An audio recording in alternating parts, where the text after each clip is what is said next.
up here in the Now, we're talking about the big opioid judgment against Johnson & Johnson, and it's just the beginning. We're looking at what comes next as hospitals try new ways to get to help patients struggling with opioid misuse. And prescription prices, they're not getting any better. It's a challenge even if you have insurance. So how you can save so you don't have to skip out on important medications. And we could all have an electronic personal chef someday. 3D printed foods are getting closer to reality. How this could be used for everyone from the military to your doctor.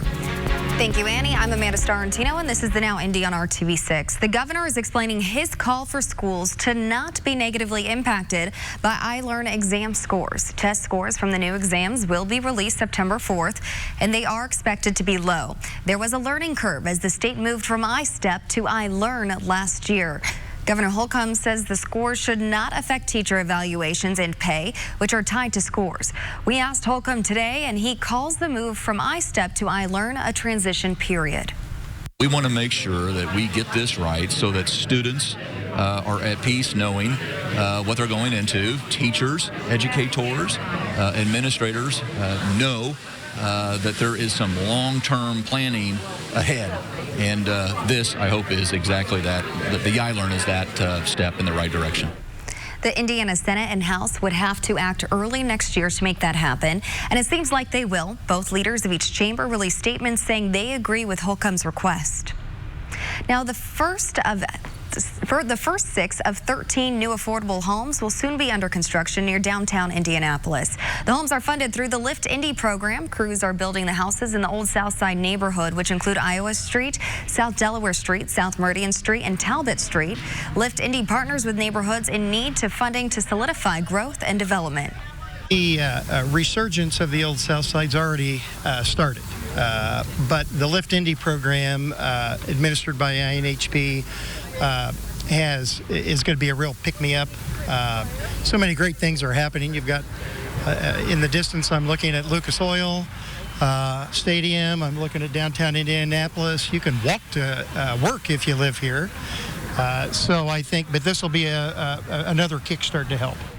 The city says the homes are also significant because they help to increase the amount of affordable quality homes in the local housing market. They tell us since 2014 there has been a 76% decline in homes actively listed for sale between the prices of $75,000 and $140,000. 5:33 on what is a beautiful evening across central Indiana. Take a look at Circle downtown, and just a few long shadows starting to form, but that means the sun's come out after that cloudy start. Temperature in Indy 81, Bloomington 78. A few more clouds there. We all have west or northwest wind now. That makes a difference, and we'll see that temperature fall. 9 o'clock down to 72. The humidity will also be declining as we go through the overnight during the day tomorrow, and as we get to Thursday, humidity pretty much non-existent. You certainly won't notice it. A very comfortable start in the morning. Temperatures middle to upper 50s will make a decent recovery. Tomorrow afternoon, west wind at 15, may gust to 20 at times. Lots of sunshine. Temperatures fall below the average high of 84. Will stay in the 70s. All eyes on Dorian as the storm could make it a wet Labor Day weekend in some parts of Florida. The Caribbean is bracing for rough weather. Chris Stewart has more on places like Puerto Rico preparing for an all too familiar storm. Lines extending down the street outside of Costco in San Juan as people gather supplies ahead of Dorian. We're worried even with the rain, just in a normal day. So when a storm comes, we are much worried about what is going to become after. A state of emergency on the island with heavy rains and strong winds expected this week. The whole island has been traumatized, so you have to take that into consideration. As Dorian makes its way through the Caribbean, memories of 2017's Hurricane Maria come flooding back. A storm that killed thousands in Puerto Rico and knocked out power for weeks on the island. Every storm is different, and anything could potentially happen. Help is on the way from Florida. 25 specially trained first responders are headed to the Caribbean to help, prepared to stay for 2 weeks, if not more, depending on what Dorian does. We prepare, we train year-round, and our guys are elite. They're the best of the best. This year, the Red Cross is rolling out a new computer program to help them decide where resources go in an emergency. Technology breaking down disasters to make smarter decisions. It's all about the science of where, Where is something happening? Where is their need? Where are the resources? Bring them together, and suddenly people aren't suffering anymore. And with more than 3 months left in hurricane season and familiar scenes playing out like this long line for gas in Barbados, the hope is Dorian won't deliver the damage Mother Nature has proven to be capable of in the Caribbean. I'm Chris Stewart reporting. Thanks, Chris. Today, Jeffrey Epstein's accusers got their day in court. The women had the chance to speak about what they experienced. This comes after prosecutors asked the judge to dismiss the charges because Epstein was dead. Epstein was set to appear in court on a case involving sex trafficking before he took his own life. Well, controversy surrounding the firefighting efforts in the Amazon. Brazil's president says the country will only take help from the international community if France's president apologizes. Emmanuel Macron brought into question the Brazilian president's commitment to protecting the environment as well as his trustworthiness. G7 members have pledged $20 million to help battle the fires. Well, back to our lineup. We're still not seeing much relief from high drug prices, and we have a new look at the impact this is having and how you can save. And Keller, right now. Once again, we're talking about the consequences of the high cost of prescription medication. AARP's Public Policy Institute says nearly 1/3 of Americans have not taken medication as prescribed because they just simply can't afford it. All right, here's a look at some examples of why, though. Medications for conditions like cancer, diabetes, and heart disease have jumped dramatically in the last 5 years. And it's not just the uninsured that have trouble paying. It's people of all ages with different types of insurance coverage. What really strikes us is the fact that this isn't limited to a few conditions. The reality is that prescription drug prices are increasing for all products, which means everyone who needs to take a prescription drug is being affected by what drug companies are doing with the prices of their product. Part of managing their health condition is now managing the cost. And instead of rationing medications or skipping doses, patients should ask their doctor for cheaper therapeutic alternatives or generic drugs. So before you consider ordering drugs online, a pharmacy website found 88% of the most commonly prescribed generic drugs are cheaper in the U.S. than in Canadian pharmacies. Starting the Now newsfeed, the push for companies to be more environmentally friendly is getting another boost. The Ball Corporation is testing out a new aluminum cup. Now, the company says it will be used in places that normally use plastic cups, like sporting events and concerts. The pilot program starts next month. Well, Russia officially put a humanoid robot on the International Space Station. The robot will do 2 weeks of tests, and it will help astronauts too.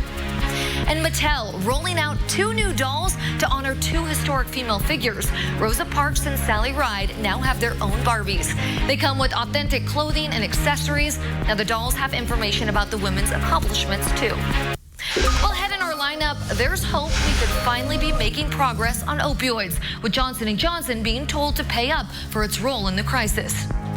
We're recognizing that this is a major problem. It's a public health crisis. Now, the judgment comes as one hospital is trying a unique way to get help for patients struggling with opioid misuse. How that's working, coming up. Only on RTV6 News.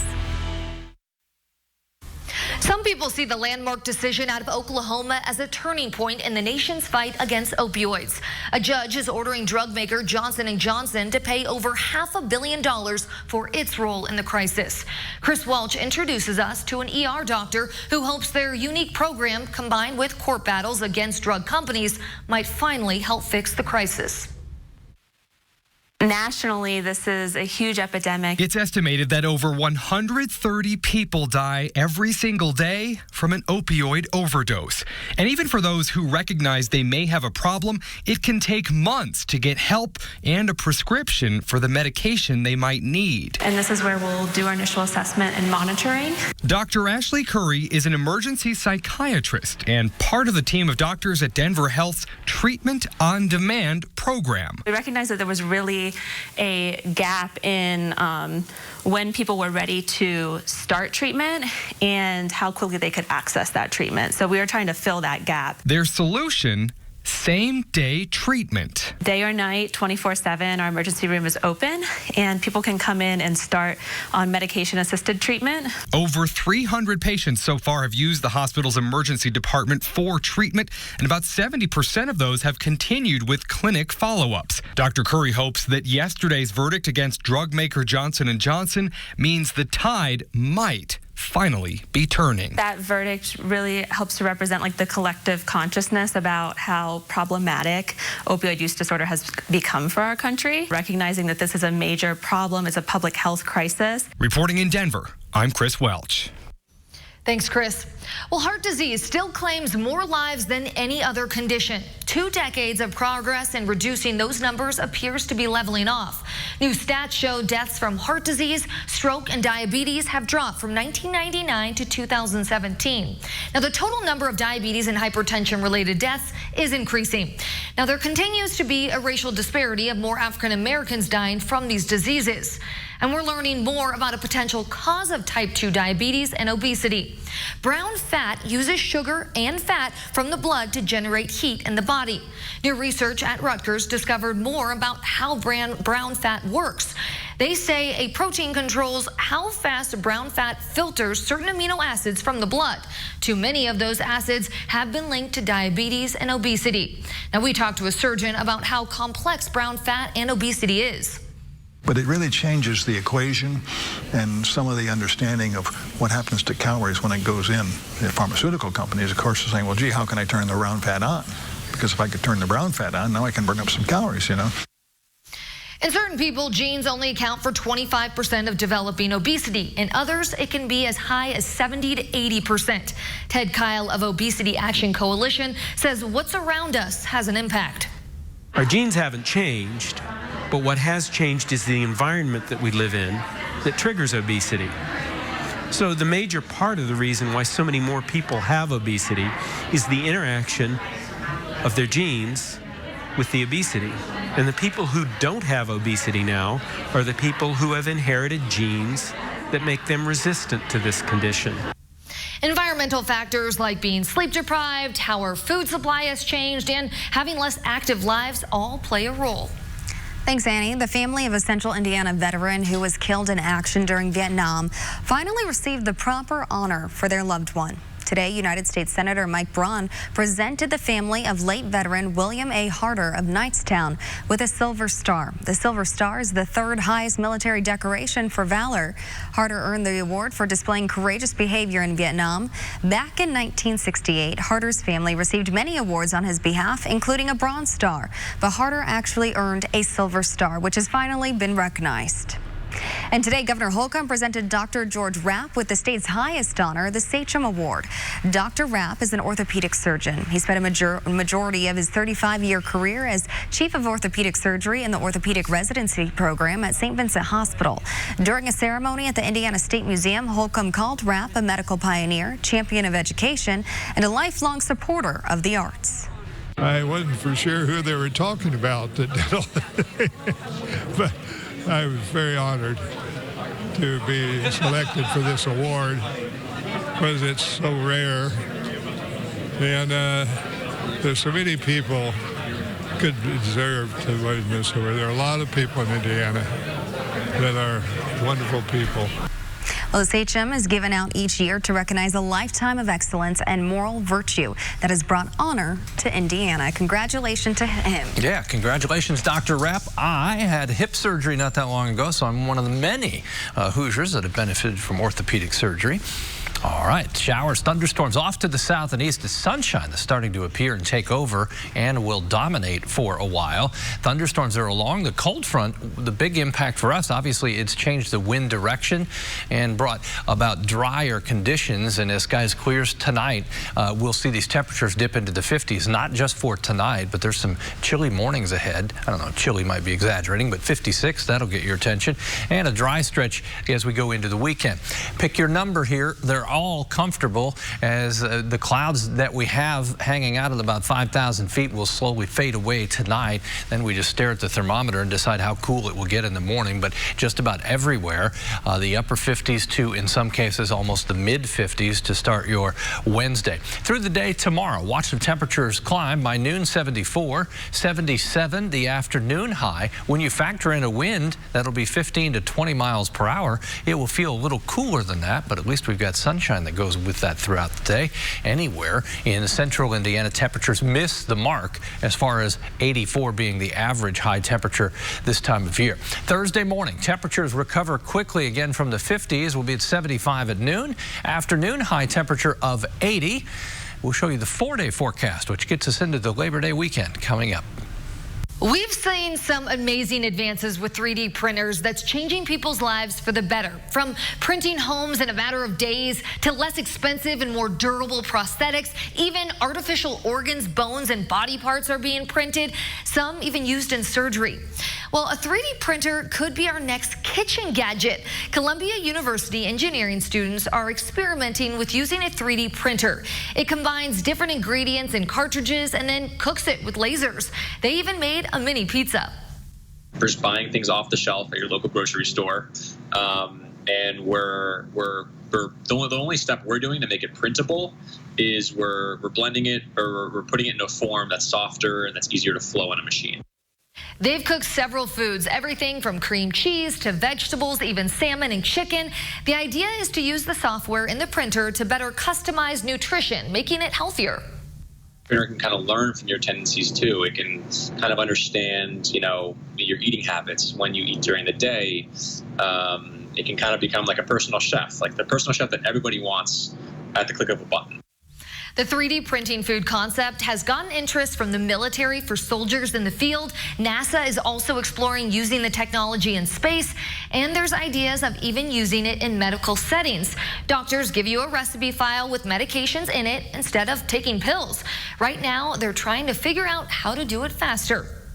Well, starting the Now news feed, Boeing now faces a lawsuit over one of its orders. A Russian company is suing to cancel an order for 35 737 MAXs. The total value of the lawsuit is around $115 million. San Antonio is taking steps to address gun safety. The city proposed a voluntary gun buyback program. City officials stress it's voluntary, and lawmakers believe there are people who want to get rid of their weapons but just don't know how. And states may not be able to challenge new guidelines when it comes to the National School Lunch Program. That program targets mainly lower-income families. 6 states and D.C. say the changes would ignore recommendations for a proper diet. But the federal government argued states don't have a stake in the argument. Well, it's been just 3 months since the death of his wife and partner in fighting crime, Dwayne Chapman, also known as Dog the Bounty Hunter, is carrying on his wife's memory through the work they have known best for, which is capturing fugitives. Now, while battling cancer, his wife, Beth, kept working with her team in Hawaii, filming for the show right up until she was hospitalized and later passed away in June. I feel her all the time. I miss her very much. And, I guess it hasn't sunk in yet. I can't believe it. I'm ready to wake up from this dream. And one of the last things I told her was, I'm not going to let you die, honey. And I'm not going to let her die. The new series and last one with Beth starts airing next week. Well, next in our lineup, seniors are getting new help to stay in their homes longer. How a new skill you can use on Amazon's Alexa device could be the solution to keeping your family connected.